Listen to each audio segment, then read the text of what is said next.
Okay, let's take just a minute and talk about this Hexrider seat cover, which unfortunately I have already removed and won't be using it again, and I'll get into why that is here in just a second. But for quick reference, this is a 24 BMW GS 1250 Adventure, and the cover I've been using for the past couple years is this mesh thing right here, which I don't even remember who makes it. The tag doesn't tell you anything other than made in South Africa, but uh, I've used this all the time, on road and off road. I don't ever take it off, and the primary reason I bought it was it just helps keep the seat cool in the summertime when you're not on the bike. Plus, when you're riding in the rain, it's got just enough thickness to it that it helps keep your pant material from making direct contact with the seat.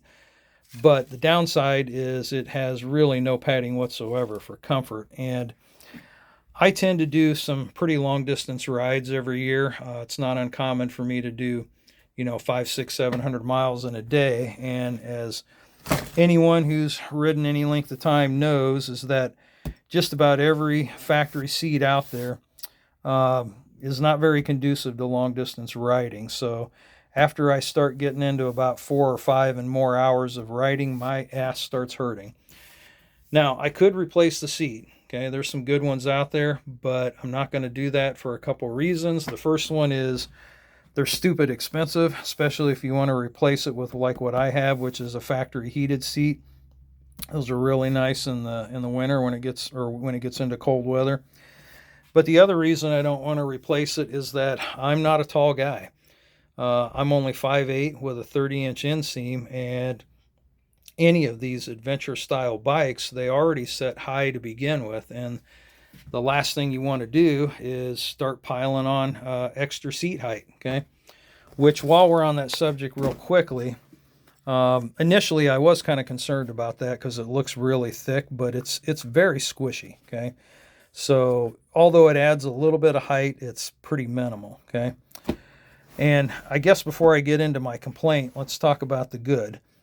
The good thing about this seat cover and what makes it so bittersweet not using it is incredibly comfortable. I mean, I was actually genuinely surprised at just how comfortable this thing was. I could tell in the short amount of distance that I rode it today, this thing would be great on a long distance ride.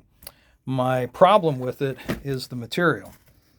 Now, the underside, this mesh right here, it's pretty grippy, which is great, right? Because you want to have something that sticks to your seat. You don't want it sliding around. But the material that they chose to make the top of it with, I just don't understand at all. The mesh itself, it's not too bad, but it's still somewhat grippy. The real problem is this stuff right here. This material that goes around both of these cushions is extremely grippy. And that doesn't work for me personally, and it doesn't work for this style of riding. For me personally, when I come to a stop and I'm just riding in town on pavement, what I tend to do is kick my ass to the left a couple inches so I can flat foot my left foot, and I keep my right one over the rear brake, and then when I roll away, I just kind of shimmy myself back to center, and life's good. Okay. This thing does not allow you to do that. The only way that you can move on this seat cover is to get up on the pegs, get your ass off of it, move it to where you think you want to be, and then sit back down and hope you landed in the right spot. Okay. Aside from that, even though I haven't done any off-road riding with this cover, I mean, just from today's experience, I can tell that's not going to work because, as when you're riding off-road and you got to start making some tight turns, you're going to get up on those pegs and kind of kick one leg out a little bit and lean the bike underneath you. And so whichever leg is up against the inside of the leg is up against the seat, you got to be able to move around quickly. You got to be able to slide around. And this is just not going to allow you to do that. It's just, I found it to constantly get in my way. This thing, the material it's made out of, it's so slick, it's real easy to move yourself around on the seat. This thing, you can't do it.